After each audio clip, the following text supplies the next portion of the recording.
Shalom, puji Tuhan. Selamat saudara sudah bisa bertemu hari ini. Ada yang sangat spesial. Pagi kita belajar bagaimana berjumpa. Dia pasti Tuhan untuk menjadi pemimpin bangsa. Yang kita belajar bagaimana prinsip dari kehidupan kita dan kita belajar.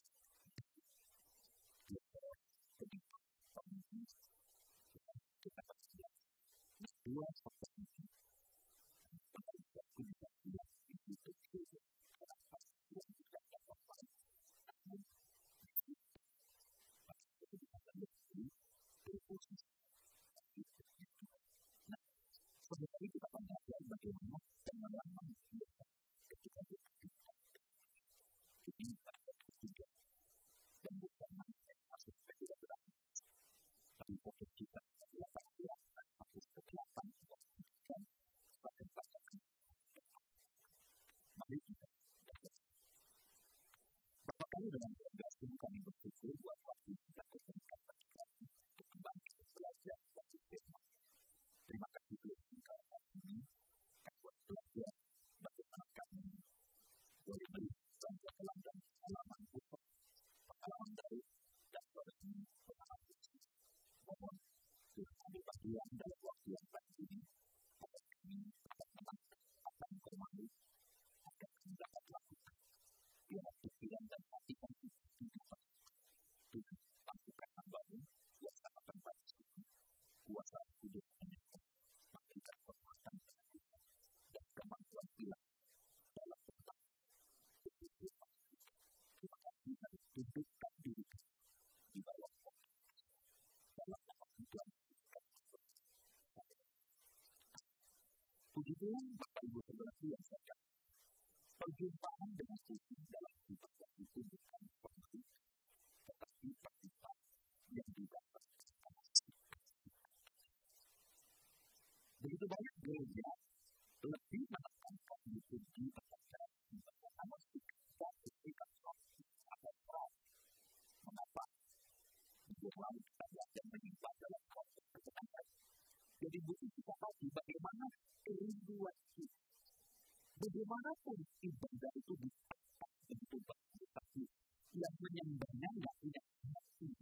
Bagaimana kita pasti sikap hati kita, kehendak kita, bagaimana kita. Karena Allah yang kita katakan, Allah kita sembah, Allah kita puji, kita biarkan.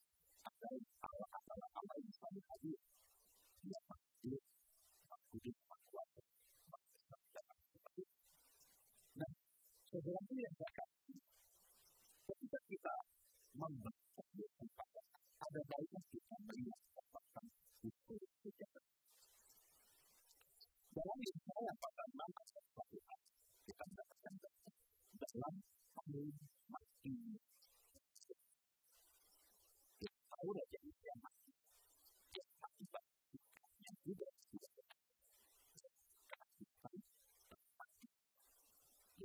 berarti usia adalah raja kerajaan Yehuda yang luar biasa. Dia membangun selama 2 tahun sangat maju terutama administrasi dan tetapi dia lupa diri menjadi sombong. Dia mengambil alih pelayanan iman dilakukan. Dia meremehkan Tuhan dengan cara membakar tubuh. Sehingga Tuhan itu dia penaklukan.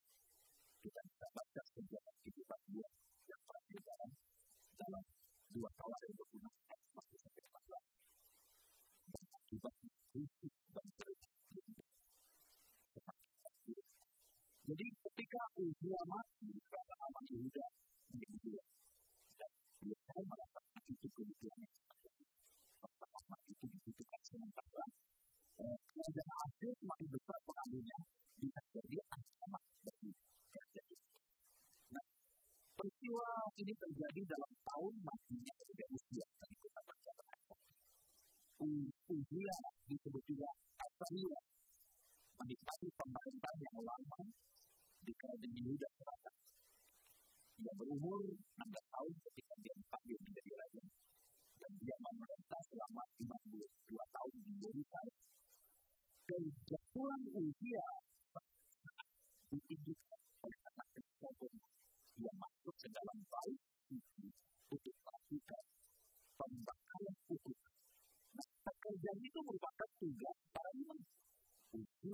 belajar dengan penyakit kita oleh Tuhan dan tinggal di sebuah rumah yang terpisah sampai akhirnya pada tahun 739 sebelum Masehi. Suatu kematian Raja Uzia membuat keadaan Yehuda tidak kondusif. Umat hidup dalam ritual penyembahan berhala. Perilaku mereka menyimpang dan menjauh dari persekutuan mereka dengan Tuhan. Walaupun keadaan Yehuda sudah tidak seperti yang Tuhan harapkan, ternyata Tuhan tidak tinggal diam di mana itu. Setelah mendengarkan berita penghukuman, Tuhan tertawa memperhatikan umatnya. Dia memberi mereka pengharapan dengan mengutus seorang nabi yang bernama Yeremia. Saudaraku yang sekasih dan Tuhan Yesus, ada 5 hal yang dapat kita lihat dalam konteks yang pertama ada 1 sampai 13 dalam saja ya. Tapi untuk lebih dalam, lebih jelas kita dapat dilihat beberapa pemahaman seperti itu. Demikian firman Tuhan. Dalam tahun matinya Raja Uzia, aku melihat Tuhan duduk di atas tahta yang tinggi dan berjulang dan ujung jubahnya memenuhi bait. Para serafim berdiri di sebelah atasnya, masing-masing mempunyai 6 sayap. 2 sayap dipakai untuk menutupi muka mereka, 2 sayap dipakai untuk menutupi kaki mereka, dan 2 sayap dipakai untuk melayang-layang. Dan mereka berseru seorang kepada seorang, katanya, Kudus, kudus, kuduslah Tuhan semesta alam, seluruh bumi penuh kemuliaan. Maka bergoyanglah alat abang pintu disebabkan suara orang yang berseru itu, dan rumah itu pun terulang berasal. Lalu kataku, celakalah aku binasa, sebab aku ini seorang yang najis bibir, dan aku tinggal di tengah-tengah bangsa yang najis bibir. Namun mataku telah melihat sang raja, yakni Tuhan semesta alam. Tapi seorang daripada serafim itu terbang mendapatkan aku. Di tangannya ada bara yang diambilnya dari atas mezbah. Ia menyentuhkannya kepada mulutku, tak berkata, lihat, ini telah menyentuh bibirmu. Maka kesalahanmu telah dihapus dan dosamu telah diampuni. Lalu aku mendengar suara Tuhan berkata, siapakah yang akan diutus dan siapakah yang mau pergi untuk aku? Maka tahuku, ini aku, utuslah aku. Jadi saya Tuhan diberkatilah yang membaca, menonton, serta menerapkan firman Tuhan dalam kehidupan. Jadi ada 5 hal yang dapat kita pelajari. Kita baca di pertama, perjumpaan kita dengan Tuhan. Kita lihat ini Tuhan yang berinisiatif untuk berjumpah. Kita baca lagi ayat 1. Dalam tahun matinya Raja Uzia, aku melihat Tuhan duduk di atas tahta yang tinggi dan menjulang, dan ujung jubahnya membentang. Saudaraku, Tuhan duduk di atas tahta. Dia tidak pindah. Dia menjumpai dan memanggil Yesaya untuk memberikan pengharapan bagi dia. Jadi, ada baik kita melihat bagaimana perbandingan antara Raja Uzia dan Tuhan yang disebut itu. Tuhan adalah Allah yang berkuasa. Tidak peduli seberapa hebat Uzia dan tidak bisa dibandingkan dengan Tuhan. Kita ungkapan ayat kita baca tadi dapat satu kata Tuhan. Dikatakan tinggi dan menjulang. Ya. Bahasa ini lebih tepat dikenakan kepada Tuhan. Jadi bukan. Jadi kalau secara literal itu artinya Tuhan tinggi dan dimuliakan. Tuhan itu tinggi dan dimuliakan. Bukan pastinya. Nah, dalam Yesaya 57 ayat 15, Yesaya 57 ayat 15, sebab beginilah firman yang maha tinggi dan yang maha mulia, yang bersemayam untuk selamanya, dan yang maha kudus namanya. Aku bersemayam di tempat tinggi dan di tempat kudus, tetapi juga bersama-sama orang yang remuk dan rendah hati untuk menghidupkan semangat orang-orang yang rendah hati dan untuk menghidupkan hati orang-orang yang sembuh. Puji Tuhan. Dikatakan di sini aku bersemayam di tempat ini. Puji Tuhan. Nah, lalu jadi kita melihat ini Tuhan adalah Sang Raja. Jadi dia adalah Sang Raja, yaitu Tuhan serta Allah yang diungkapkan dalam ibadat. Jadi kekuasaannya bukan hanya bersifat regional, tetapi bersifat universal. Yesaya mengalami perjumpaan dengan Tuhan. Ini perjumpaan supranatural yang tidak biasa. Dikatakan tadi ayat 1, aku melihat Tuhan. Yesaya berjumpa dengan pribadi yang menghadapnya. Perjumpaan ini menunjukkan partisipasi. Berjumpa dengan Tuhan, saudara, itu adalah hal yang sangat istimewa. Namun, tidak semua orang yang dapat bertatap muka dengan Tuhan. Musa sendiri hanya diperkenankan melihat punggung Tuhan. Kalau kita lihat dalam Keluaran 33 ayat 20, Keluaran 33 ayat 20, di satu sisi ada perasaan gembira saat Yesaya melihat Tuhan.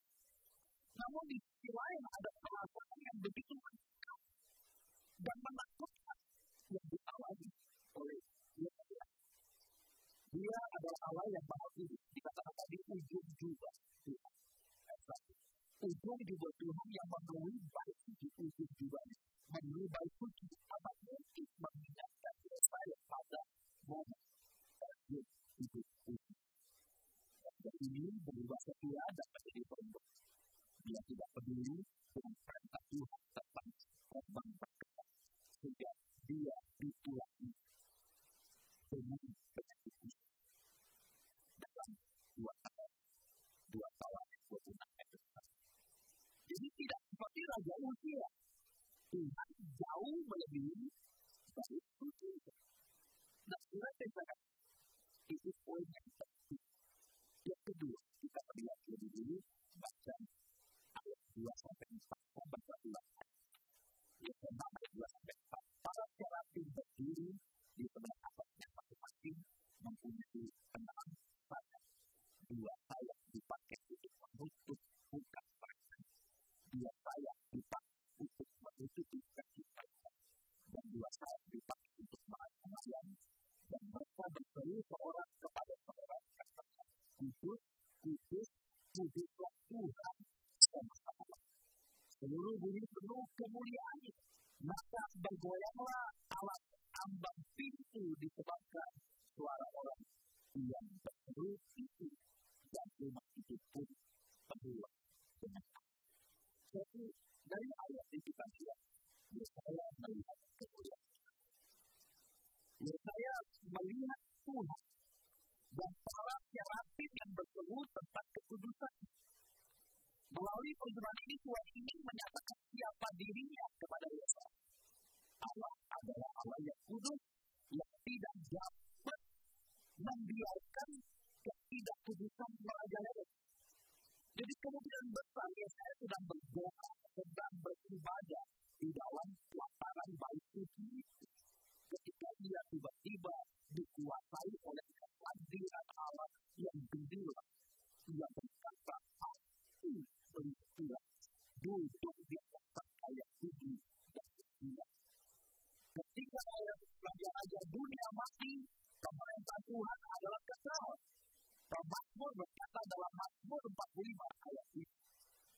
Mazmur 45 ayat 7, kamu kepunyaan Allah, tetapi untuk seterusnya dan selamanya, dan tongkat kerajaanmu adalah tongkat kebenaran. Jadi Allah saja yang ditinggikan dan yang menetap di dalam bait suci surga. Di dalam penglihatan ini dilakukan serafim berdiri di sebelah atas dan ayat. Ini merupakan satu-satunya penyebutan tentang serafim dalam Alkitab. Siapa mereka? Mereka ini adalah suatu tingkatan malaikat yang tampaknya bertujuan untuk memuliakan. Daripada mengatakan yang paling suci, orang Ibrani menggunakan pengulangan untuk menyatakan gagasan superlatif seperti dalam ucapan raja di atas segala raja dan Tuhan di atas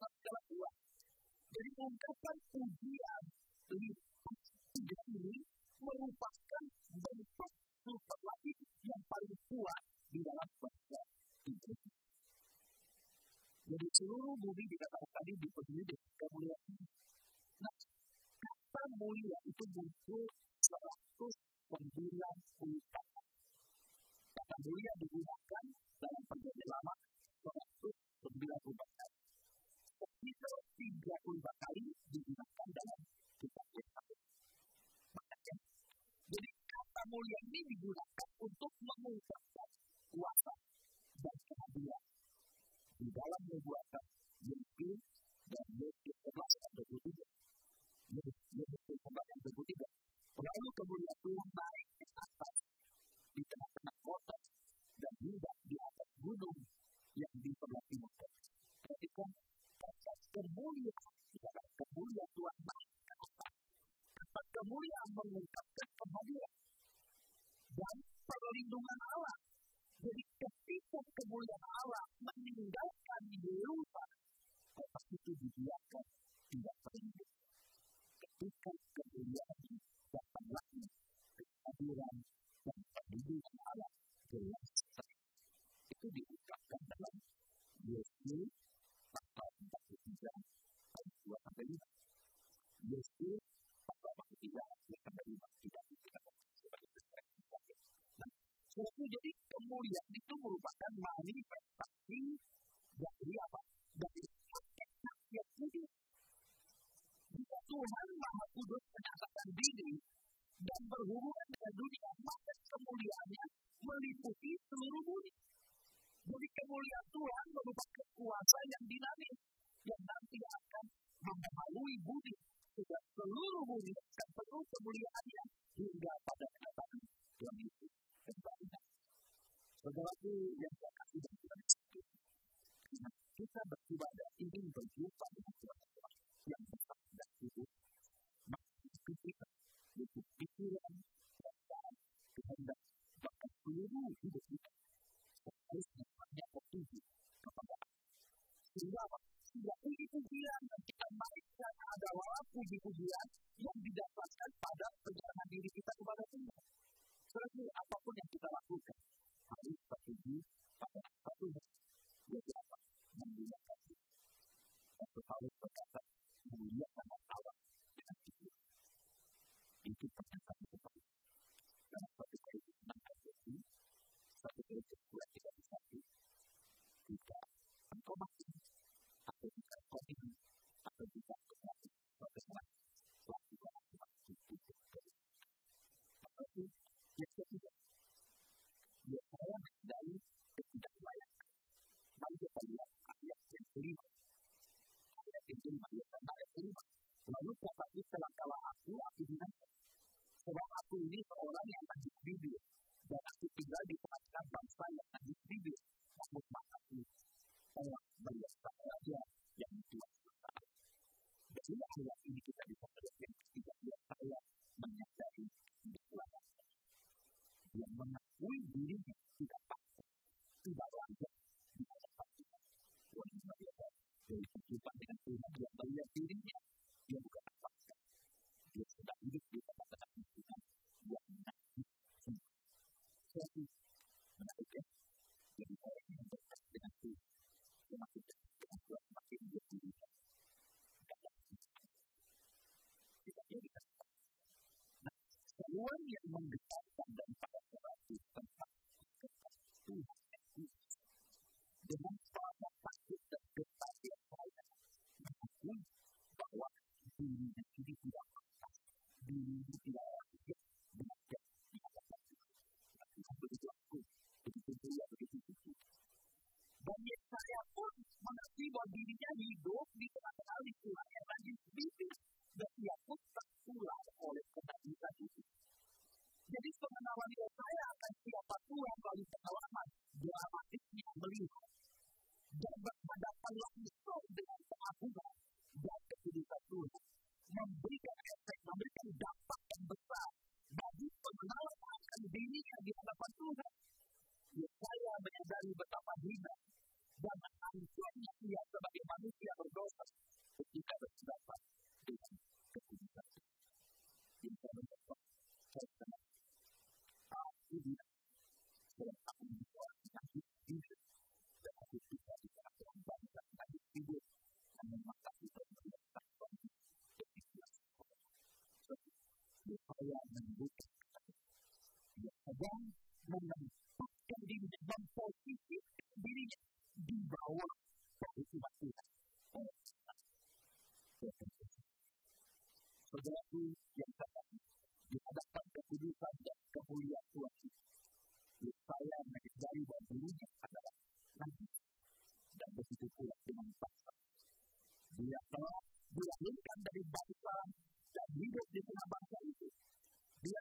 memiliki titik kesucian di dalam dirinya maupun dalam bangsa itu.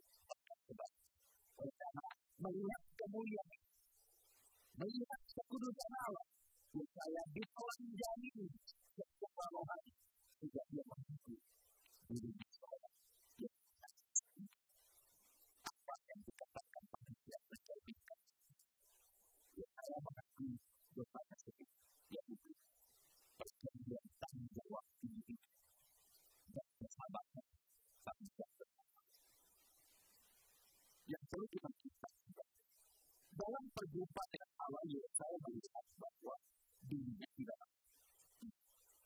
dia adalah umat yang berdosa. Itu sebabnya dengan kesungguhan dia serta menyesal dan merintih serta memohon ampun atas dosa dan perbuatannya. Jadi saya bertekad hidup bagaimana pengakuan dosa itu saat doa pengakuan dosa dan menyanyi pengakuan dosa disembunyikan atau korban betul dari hati kita saja. Dan itu kita ampun aku betul keluar dan setuju mengatakan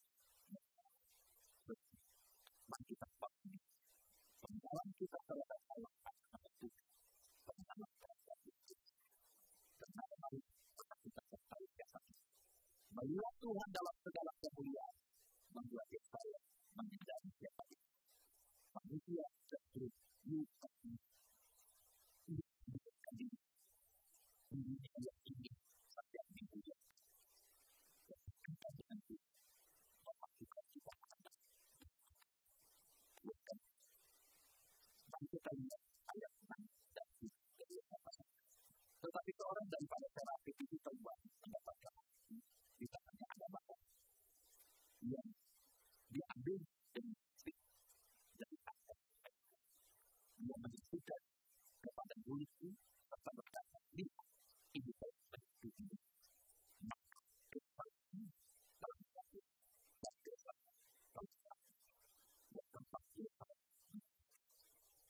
Tuhan tahu kondisi saya dan ia tidak memperkuatkan ia menghapus kesalahan dan pengakuan suatu saya harus merasakan hati kudus Tuhan membantu hidup dalam kesakitan itu anugerah Tuhan Yesus dinyatakan kepada Yesaya tindakan terapi ini merupakan sebuah anugerah pengampunan dosa yang Tuhan berikan. Suatu dari dalam Yesaya ayat 6-7 seorang daripada terapi secara simbolis menunjukkan bahwa api diambil dan ditentukan pada diri. Ini bahwa Tuhan berkenan mengampuni kesalahan dan menghapuskan kenajisannya. Penyentuhan mulut dengan api dihubungkan dengan tugas kenabian. Yesaya yang menuntut kemurnian dan keberanian dalam memberitakan firman Tuhan demikianlah Yesaya ditutup dan disiapkan untuk mengemban tugas kenabian. Tetapi membawa barang dari atas sebab baik suci adalah tempat di mana korban bakaran dipersembahkan bagi Tuhan. Yaitu korban keselamatan, penebusan, pendamaian dan sebagainya. Bahwa yang di atas mezbah itu yang disentuh pada bibir Yesaya yaitu darah dari korban dosa. Jadi demikian. Kesalahan dan dosa Yesaya telah dihapus dan dihapus. Ia menyentuhnya pada mulutmu kepada ia ini telah menyentuh dirimu maka kesalahanmu telah dihapus dan kesalahan telah dihapus. Suatu Tuhan tahu kondisi Yesaya dan dia tidak memperkuatkan hal itu. Dengan cara ajaib Tuhan menghapus kesalahannya dan mengampuni hambanya. Yesaya melalui proses pemudusan. Perjumpaan dengan Tuhan ini membuat Yesaya menyadari dirinya dan bangsanya yang berdosa. Namun Tuhan menguduskan diri agar layak menjadi anak. Kesalahan telah dihapus dan kesalahan telah dihapus. Jadi Yesaya ini bersifat kontak. Dia tidak selalu ditegur, apalagi dihapus. dia langsung menyadari kehabisan dirinya dan bahkan di depan kehidupan Tuhan kita menyadari kesamaan kita ini kemarin sama-sama tidak ada yang patah merasa lebih benar atau tidak. Satu lagi bilang ada yang menarik kita selalu kita merasakan ada perbuatan-perbuatan yang kita pernah kita lakukan, ada perbuatan-perbuatan tidak ada kita lakukan dan untuk kita tetap ada mari kita percaya suatu kita jika kita mengaku dosa kita maka dia adalah ada sesuatu berarti tidak dia akan mengakui segala dosa kita dan menunjukkan kita ke dalam kebaikan. Jadi perhatikan ini adalah dia dosa. Kasih karena itu kalau kita berdoa mengaku dia akan menunjukkan segala kebaikan. Jadi dengan mengaku dosa kita menyadari kecenderungan kita melakukan dosa dan kemudian kita bersandar pada kuasa Tuhan untuk mengatasi kecenderungan dosa itu. Jadi pengakuan dosa itu memungkinkan kita untuk bebas menikmati kehidupan Tuhan itu. Marilah kita berkomitmen untuk hidup. Marilah kita bertekad untuk hidup benar sebagai orang Kristen. Yang saya tidak terima ayat 2. Kita baca bersama ayat lalu aku mendengar suara Tuhan berkata, siapa yang akan kuutus dan siapa yang mau pergi? Maka baik itu yang benar. Jadi dia tadi itu dia dipanggil untuk masuk ke dalam dunia yang goblok. Menarik. Kalau kita melihat Yesaya pasal 9, Yesaya pasal 9, di situ kita melihat Tuhan berkata kepada Yesaya pergilah dan berkata kepada Bapa. Artinya Yosua menjadi orang fokus, tidak boleh memiliki secara pribadi. Dia tidak boleh fokus pada dirinya, fokus pada panggilan itu. Pergilah dan katakanlah pada bangsa ini. Saudara-saudara, bagaimana seharusnya menjawab panggilan Tuhan? Itu adalah kata yang penting yang kita tidak lakukan. Allah mencari orang yang mau pergi untuk menyampaikan tentang kehidupannya yang sudah tiba dan berapa masa depan kepada Tuhan kita. Jadi, dia saya menunjukkan ini yang tidak itu. Ketika Yesaya diberi Tuhan lalu yang akan siapa yang mau dia berkata siapa yang berkata siapa akan untuk bertimpa meningkatkan kerja siapa berkata dan dapat tidak untuk dia tidak sebenarnya merasa tidak layak seperti yang sudah diakui sebelumnya yang dikatakan sebab aku ini seorang yang lain tidak tetapi saya bersedia memenuhi panggilan itu karena dia telah menyaksikan kekudusan Allah menyadari dosa-dosanya dan menerima perhatian Tuhan. Jadi, bila kita mengambil kesimpulan refleksi tadi dari beberapa nasihat kita sini, Tuhan tidak menggunakan pilihan percobaan sebagai pola itu. Tuhan suruh kita pergi, tidak bicara takut. Justru kalau kita melihat menelusuri jalan panggilan itu, dia bisa mengaktifkan bangsanya semakin mengeraskan. Jadi bukan makhluk kecil, yang Tuhan sendiri adalah hamba yang pergi. Yang mau pergi hanya untuk itu. Apapun yang dia hadapi, apapun yang terjadi, apapun hasilnya, kita dipanggil untuk hidup bagi Tuhan. Bukan cuma hanya ketika kita harus mengorbankan segalanya, tapi juga ketika kita pekerjaan kita tidak tanpa menghasilkan apa. Bagaimana itu? Jadi sebagai ringkasan dari pengajaran dari kata-kata kata sampai 13. Pertama kita lihat kerajaan Yehuda memiliki anak kematian itu. Seorang raja yang luar biasa, penduduk Yehuda mengalami tekanan secara politik, ekonomi serta keuangan. Di tengah ada itu Yesaya mencurahkan instruksinya pada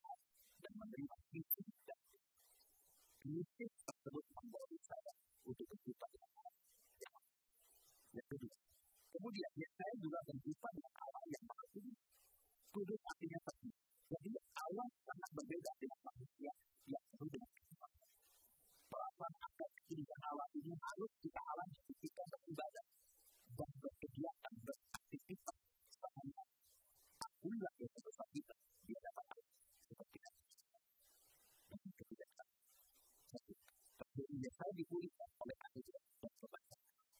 Saya mendapatkan kesempatan yang baik untuk ambil bagian melayani Tuhan. Demikian juga yang kita terima dan kita mengakui kehidupan kita. Jadikan Kristus sebagai kesempatan kita belajar, bukan pada kita. Sebagai kesimpulan, apa yang dapat kita lihat dari pengalaman saya saat berbagi? Ada 5 tips. Pertama, kita.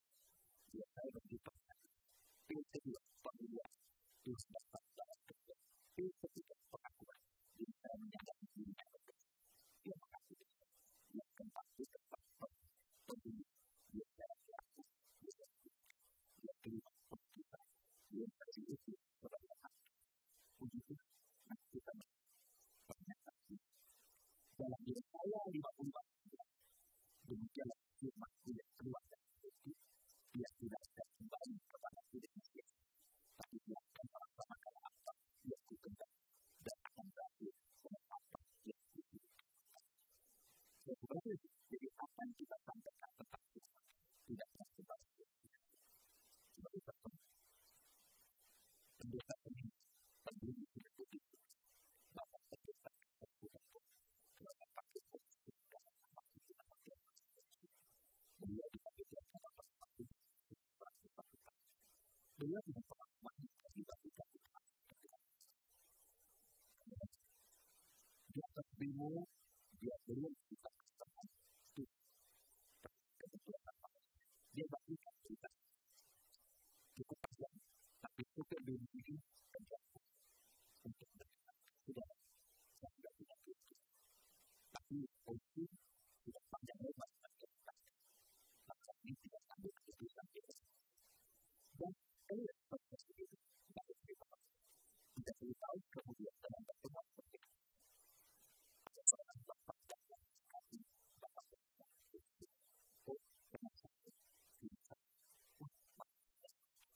saya juga bingung yang menolakkan jadi akan ditabur oleh posisi kita banyak kita tidak kerja hasil bukan kita yang mengingatkan ada betul panggilan sebagai pribadi yang sedang hidup kita punya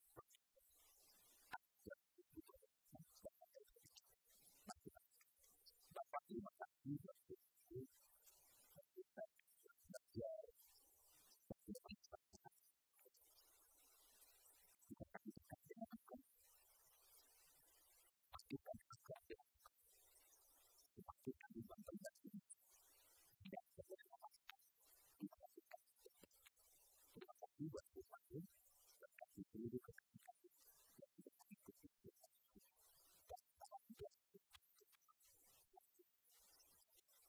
Lalu, sampai jumpa lagi.